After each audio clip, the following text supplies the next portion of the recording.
paz do Senhor, Sérgio Gandra aqui na área com mais um Lagoinha Viva, aquele seu programa que eu sei que você fica gerando expectativa no seu coração para chegar aí o final de semana e conferir mais aquele material das antigas que a gente sempre dá uma requentada aqui, mas que já abençoou tantas e tantas vidas, não é verdade? Há tanto tempo atrás, e a palavra de Deus, ela é atemporal, ela é eterna e graças a Deus por isso.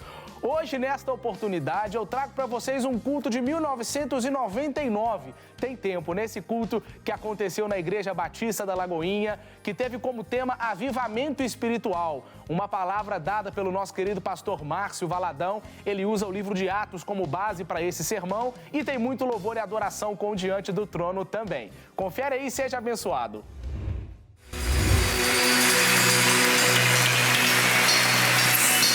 Oh, Senhor, te adoramos, Jesus. Tu és a nossa confiança. Sem o Senhor não somos nada.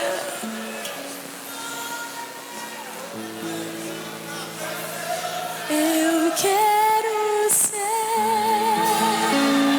como um jardim fechado, regado e cuidado pelo Teu Espírito. Flua em mim como um manancial do meu interior, com águas vivas. Restaura o meu ser. Restaura o meu ser, Senhor. Sonda e conhece o meu coração para o Teu louvor.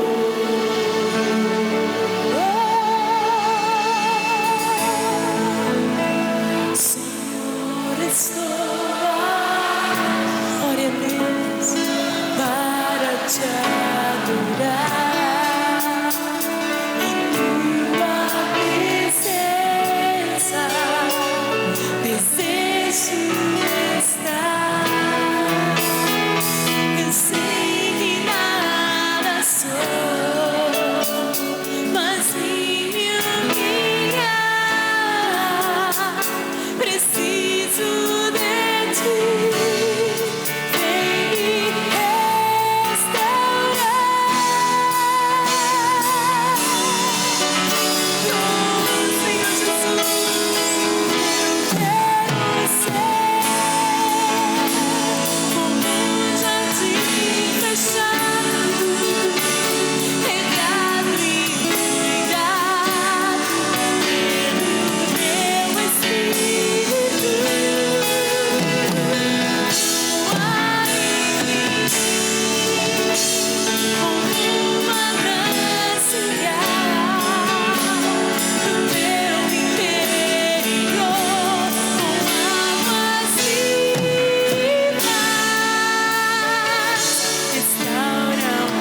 louvor, Senhor. É para o louvor da tua glória, Pai. Aleluia.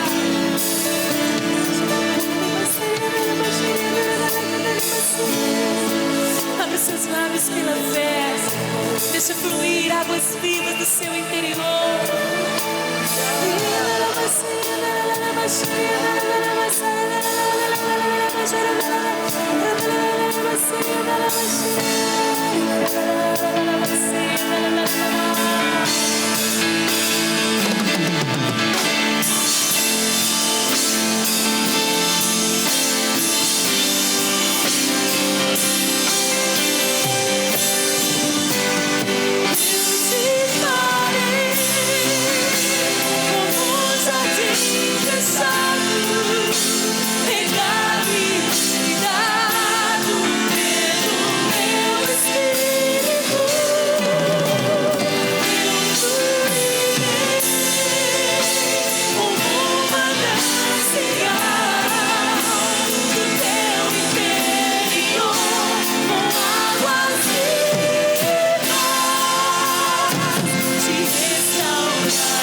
Pessoas, faça um grupo aí perto de você.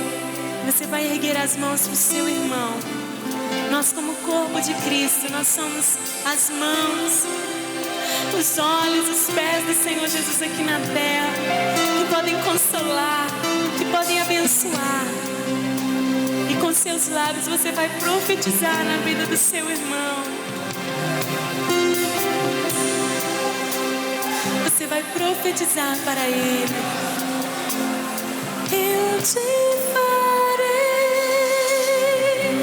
como um jardim fechado, regado e cuidado pelo meu Espírito. Eu fluirei como manancial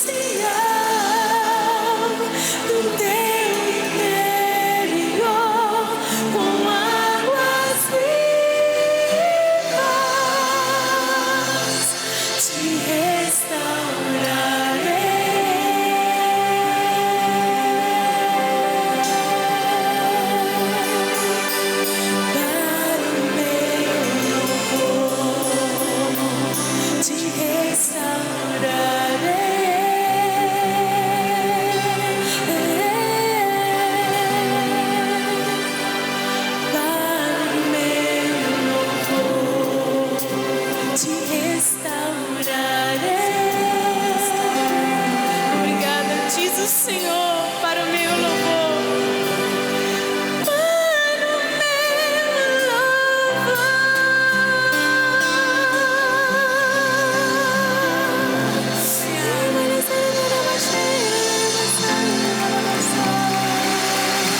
Por ter morrido em meu lugar de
capítulo 27 do livro de Atos, nós encontramos toda uma viagem do apóstolo Paulo. O sonho de Deus para ele era levá-lo para Roma, para em Roma ele dar testemunho, levar a palavra à capital do império, porque a vontade do Senhor é que todas as pessoas sejam salvas. Mas só que o meio que o Senhor usou para levar Paulo, nós conhecemos. Paulo estava indo como prisioneiro, e foi uma viagem, quando você vai lendo, uma viagem com muita tribulação, muita angústia, muito temor, muito perigo. Durante dias, uma tempestade terrível cobria o navio, e o barco era jogado de um lado para o outro. Mas houve um momento, quando Paulo, percebendo o desespero dos seus colegas de viagem, os outros prisioneiros, no capítulo 27, a partir do versículo 23, ele tem uma revelação do Senhor. E é uma revelação clara, objetiva, direta. Está escrito em Atos 27, 23, Paulo diz assim: porque esta mesma noite, um anjo de Deus, de quem eu sou e a quem sirvo, esteve comigo dizendo: Paulo, não temas, é preciso que compareças perante César, e eis que Deus, por sua graça, te deu todos quantos navegam contigo. Portanto, senhores, tende bom ânimo, pois eu confio em Deus que sucederá do modo porque me foi dito, porém é necessário que vamos dar a uma ilha. Não eram poucas as pessoas que estavam ali no navio. No versículo 37 está escrito assim: estávamos no navio 276 pessoas ao todo. Tinham soldados, tinham os marinheiros, tinha o capitão, tinha aqueles que serviam. Era um grupo tão heterogêneo. Tinham criminosos que estavam sendo levados para serem executados em Roma, 276. Mas o propósito primeiro de Deus sempre é um. Deus quer o quê? Ganhar vidas. O sonho de Deus é todos. Vamos falar? Todos, todos, todos. E se você chegar aqui no capítulo 27, a última expressão, a última frase, está escrito: o navio, eles iriam perder o navio, mas todos seriam salvos. Está escrito: quanto aos demais, que se salvassem uns em tábuas e outros em destroço no navio, e assim foi que todos se salvaram em terra. Nenhum se perdeu. A promessa do Senhor continua a mesma. Todos se salvaram. Alguns chegaram tão abatidos, cansados. Aqueles 276 náufragos chegaram, diz aqui o texto no capítulo 28, em uma ilha. A mesma ilha que Paulo havia tido a revelação, porém é necessário que vamos dar numa ilha. Quando eu era menino na escola, e creio que você também, nós aprendemos na aula de geografia o que é uma ilha. E a definição de ilha era isso: é uma porção de terra cercada por águas de todos os lados. Uma ilha. Um lugar onde poderiam pisar, um lugar onde poderiam firmar seus pés. Mas diz aqui o texto que eles chegaram em uma ilha, e essa ilha tinha um nome. Não foi uma ilha qualquer, uma ilha que tinha nome. Chamava-se Malta, esta ilha. Quando nossa vida está nas mãos do Senhor, não existe nada que o Pai Celeste não conheça. O Senhor traz os seus sonhos, traz as suas revelações, traz os seus propósitos. E com muita antecedência, Deus conhece o amanhã como se já fosse hoje. Deus nunca tem surpresas. Para Ele, todas as coisas são agora, porque Deus é. Por isso, essa ilha tinha nome, era a ilha de Malta. Naquela região, centenas e milhares de ilhas, mas havia uma ilha que o Senhor tinha preparado, chamava-se Malta. E diz aqui o versículo 2, os bárbaros trataram-nos com singular humanidade. Essa expressão bárbaros, não era que eles fossem assim, antropófagos, nada disso.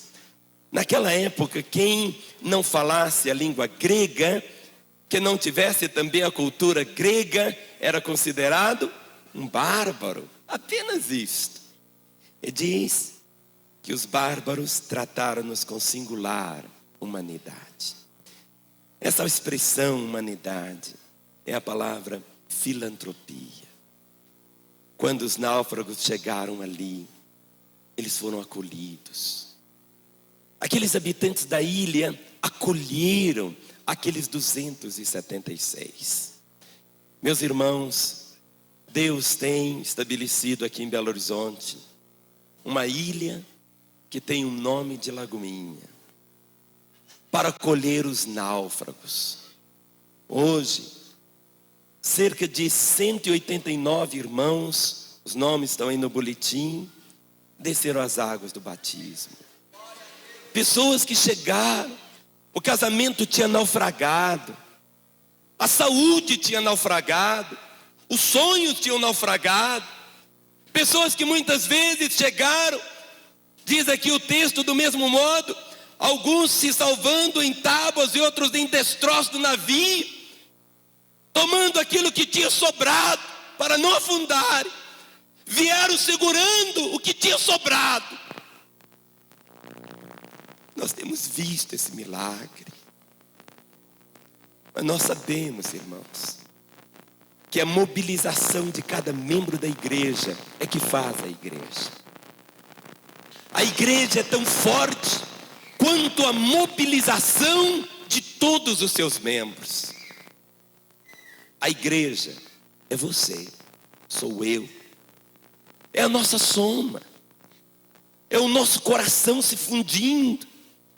Por isso que diz aqui o texto que esses bárbaros, diz aqui o texto, trataram-nos com singular humanidade. Nós oramos até pelo lugar onde você vai se assentar na reunião. Eu creio que essa pessoa que está ao seu lado não está por acaso. Dê uma olhadinha para ela. Sabe por que você está aí? Porque Deus sabia que essa pessoa que está ao seu lado é a que tinha que estar do seu lado. Não apenas para você ser abençoado, mas para abençoá-la também. Na igreja no avivamento, não é um momento das pessoas apenas assistirem, mas delas ministrarem. Quantas vezes as pessoas chegam, e para chegar aqui até no nosso nome Lagoinha, alguns vêm nadando, não é? Segurando em alguma coisa, dizendo assim, esta é a última esperança. Como o testemunho que ouvimos da nossa irmã. O cérebro, cheio de ovos de solitária. Quem conhece essa doença sabe que terrível que é, as dores, mas como o Senhor intervém, porque para o Senhor Deus todas as coisas são possíveis. E o que fizeram? Diz o texto no versículo 2, que eles acenderam uma fogueira. Um modo de expressar amor foi acendendo uma fogueira. Diz o texto, por causa da chuva que caía e por causa do frio. Avivamento é para corações frios e corações que estão experimentando as circunstâncias as mais adversas possíveis. Todas as vezes que você lê na Bíblia sobre avivamento, você vê calor, você vê fogo. Um dos símbolos do Espírito Santo é o fogo. Em Pentecostes o Espírito veio como línguas de fogo. O fogo aquece, o fogo comunica graça, o fogo traz poder. Avivamento é fogo de Deus. Vamos dizer? Avivamento é fogo de Deus. Ou seja, quando a igreja está em avivamento, mesmo na escuridão, quando as pessoas não conseguem ver nada, o fogo atrai, o fogo puxa. E diz aqui o texto que ali estava fogueira, estava frio, 276 se acotovelando ali para se aquecerem. Diz aqui o versículo 3: tendo Paulo ajuntado e atirado à fogueira um feixe de gravetos, uma víbora, fugindo do calor, prendeu-se-lhe a mão. A pessoa mais santa daquele grupo era o apóstolo Paulo. A pessoa mais culta daquele grupo era o apóstolo Paulo. Era Paulo que dizia: sede meus imitadores como eu sou de Cristo. Era Paulo que afirmava: não sou eu mais quem vivo, mas é Cristo que vive em mim. Mas aí era Paulo. E diz aqui o texto que Paulo não queria deixar de forma alguma que o fogo apagasse. Aquilo que estava aceso, ele não queria que apagasse. Ele foi alimentar a fogueira. E como se alimenta a fogueira? Colocando nela gravetos. Agora, só tem uma maneira de colocar gravetos. Uma árvore grande, você pode derrubá-la em pé. Mas para apanhar gravetos você tem que ajoelhar. A única maneira de apanhar gravetos é de joelhos. A única maneira de se transformar em graveto é de joelho também. Muitas vezes você diz assim: ah, pastor, se eu fosse uma tora de madeira de lei, se eu tivesse tantos predicados, se eu tivesse isto e aquilo outro, aí sim. Mas a menor porção para alimentar aquela fogueira, graveto. Graveto fininho. Graveto quebra à toa.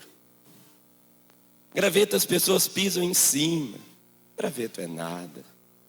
Mas os gravetos, um graveto somado a outro graveto, a milhares de gravetos, faz o quê? Uma fogueira. Dê uma olhadinha para o seu irmão, ver se ele parece graveto. Pergunte para ele: será que eu pareço graveto?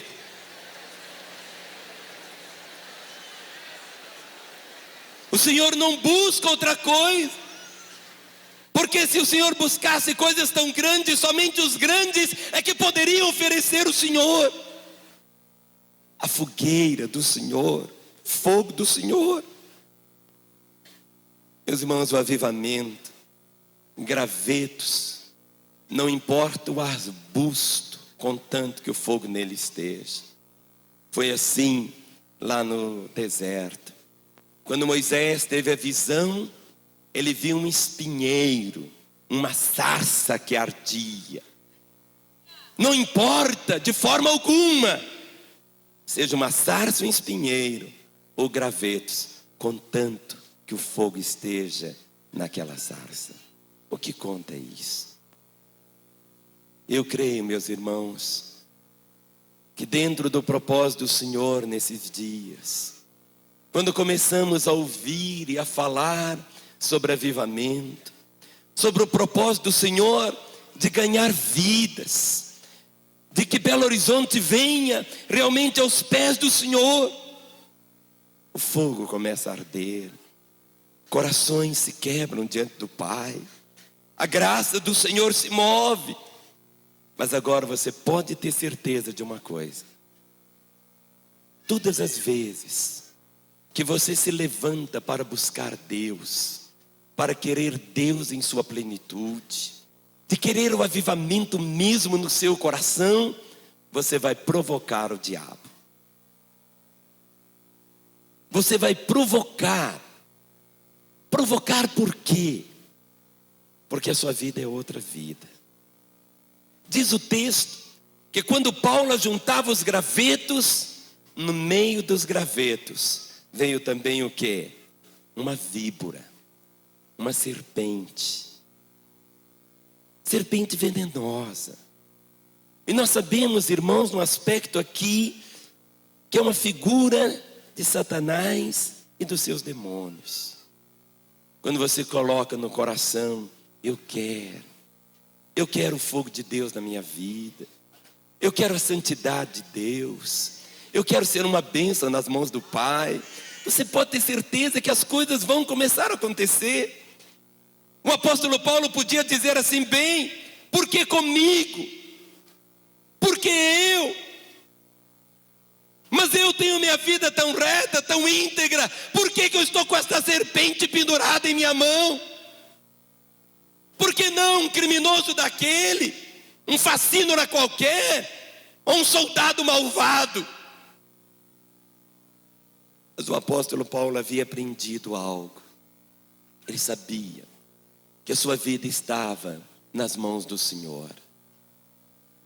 Houve um momento depois quando ele diz: porque eu sei que todas as coisas cooperam para o bem daqueles que amam a Deus, daqueles que são chamados segundo o seu propósito, para cumprir o propósito do Senhor.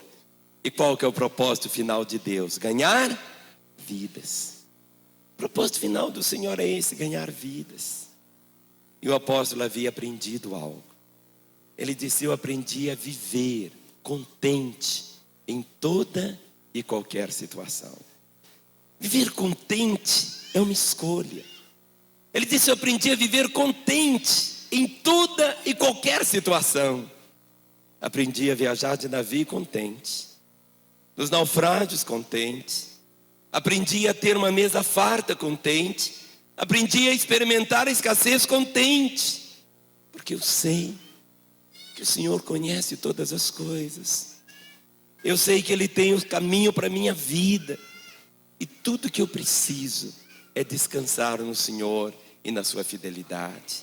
Por isso diz aqui o texto, que quando aquela cobra, fugindo do calor, prendeu-se-lhe a mão. O avivamento traz isso. Você vai começar a perceber na sua vida, meu irmão, quanto mais a graça, quanto mais cheio do Espírito Santo, você vai perceber quanto tanta coisa ruim começa a ir embora da sua vida. Quanta vontade nova você passa a ter, vontade da palavra, vontade de orar, vontade de pregar, vontade de passar as verdades de Deus para outras pessoas. Começa a viver assim. E diz aqui o versículo 4. Quando os bárbaros viram a víbora pendente da mão dele, disseram uns aos outros: certamente este homem é assassino, porque salvo do mar, a justiça não o deixa viver. Alguns falaram: vamos ver isso que está acontecendo com ele, o que é? Mas observe agora, o verso 5 diz: porém ele, sacudindo o réptil no fogo, não sofreu mal nenhum. Ou seja, o mesmo fogo que provoca, que faz a víbora fugir, é o mesmo fogo que vai destruí-la também. É assim na sua vida.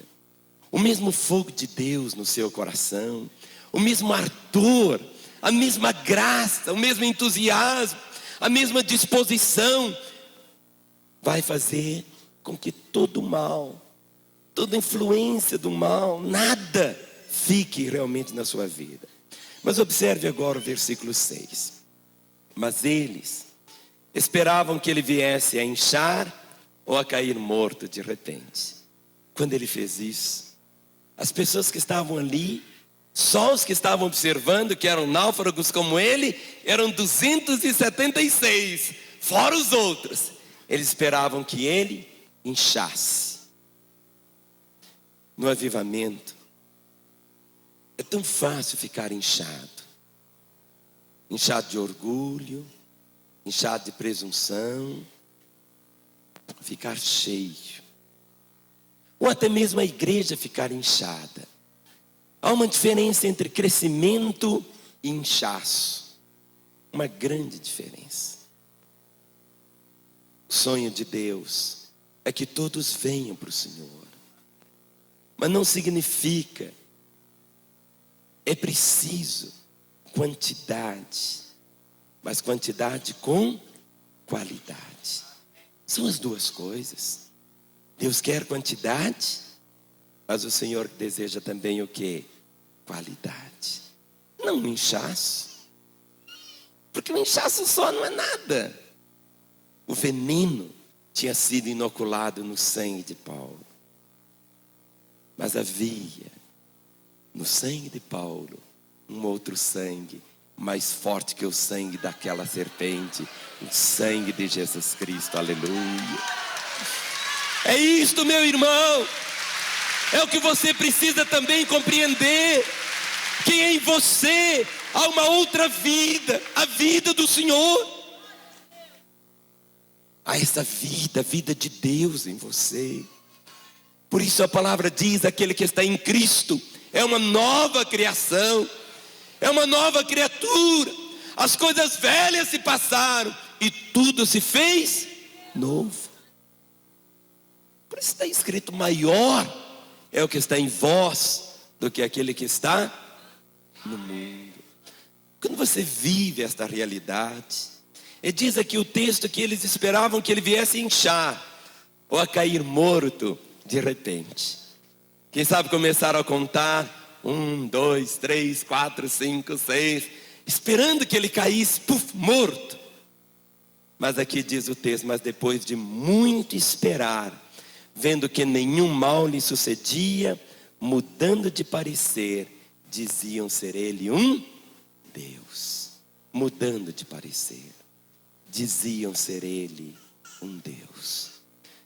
O resultado do avivamento, a plenitude, não é para sermos parecidos com um Deus, mas para manifestarmos aqui na terra a vida do Senhor Jesus. Falarmos, agirmos, pensarmos. Por isso o Senhor disse que aqueles que nele crescem fariam as obras que ele fez. E ele diz: outras obras maiores farão. Dê de novo uma olhadinha para o seu irmão. Com quem ele parece? Com quem ele parece? A vontade do Senhor é que todos nós possamos parecer com o Senhor Jesus. A palavra cristão significa parecido com Cristo. A palavra cristão não significa o que é da religião de Cristo. A palavra cristão significa parecido com Cristo. Isso que é a palavra, parecido com Cristo. E aconteceu que naquele lugar, lá em Malta, tinha tanta gente que precisava vir para o Senhor, tantas pessoas que precisavam conhecer a graça do Pai. Lá mesmo tinha esse homem que era o principal da ilha, chamado Públio, e o pai dele estava enfermo, ardendo em febre, com uma disenteria. E diz o texto: Paulo foi visitá-lo e, orando, impôs-lhe as mãos e o curou. Quando ele foi curado, a notícia se espalhou, e diz aqui o texto: todos os demais enfermos da ilha vieram e foram curados. Salvação inclui cura, inclui a libertação, inclui a graça do Senhor. Meus irmãos, o que eu quero deixar nesta noite com você é esta verdade da palavra. Verdade simples, como toda verdade é tão simples, no sentido: é chegado o tempo. O sonho, a vontade, o propósito, o querer e o ideal de Deus.